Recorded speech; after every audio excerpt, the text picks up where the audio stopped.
The McCleary decision of 2012 suggests that Washington State must pay for basic education of all people within its borders, regardless of race, color, age, sex, or caste. Fast forward to 2015, and the Washington State Supreme Court found that legislature was responsible for not fulfilling this obligation. So they decided to fine Washington State $100,000 a day until they were able to fulfill said obligation. In 2017, the Washington State Legislature found a solution to the McCleary case.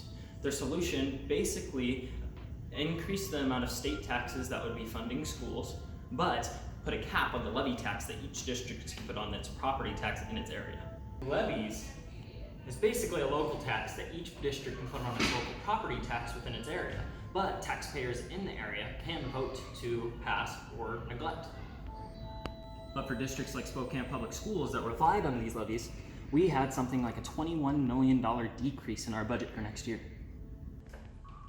Though we lost $21 million in local levies, we also had a basic state funding increase. So we're left with about $6 million in shortfall.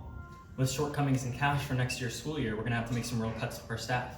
That means 1 in every 12 SPS employees will be laid off next year. And this isn't just SPS. Lots of large districts from Tacoma School District and Meade are also facing similar issues. Since basic education only funds things like math, science, English, and social studies, things like art will have to be cut next year. Some other negatives include that we'll have larger classroom sizes as a whole and less individual time with our teachers. We'll have a new curriculum, so therefore our teachers won't necessarily understand what they're teaching.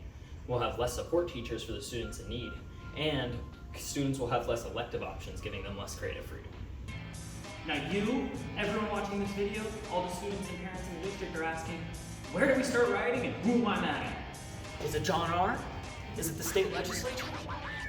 Maybe it's the district? Well, blame's tough to give out. The state legislature did put a cap on the amount of money that we could get, but the district was aware of the amount of money that it would get next year.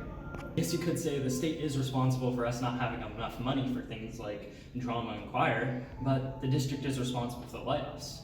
They understood how much money they'd have for the following year and still continued to give people salaries that were unsustainable. State Senator Majority Leader Andy Billig said that this situation is really distressing them. Last year, the schools were given some confusing guidelines on how to spend their money, but what the school districts do with the money given to them by the state is up to them. Our district superintendent has repeatedly defended her decision to pay these teachers the amount that they wanted, because we have to compete with other school districts. You have your answer. Let's get the superintendent, but wait. This isn't all her fault. The teachers did start protesting and completely striking their teaching if they weren't paid more. So our school is left with a really sticky situation.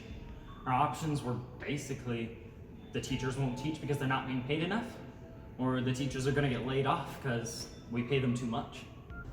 Most of the time, these layoffs are done by seniority, so the most experienced teachers are going to continue to have their jobs next year. To conclude, what can you do? Well, a call to action can be that we wait for new schools to be built and for things to even out. Or if theoretically the district were to pursue another levy, you could vote positive on it. But there's not a ton we can do.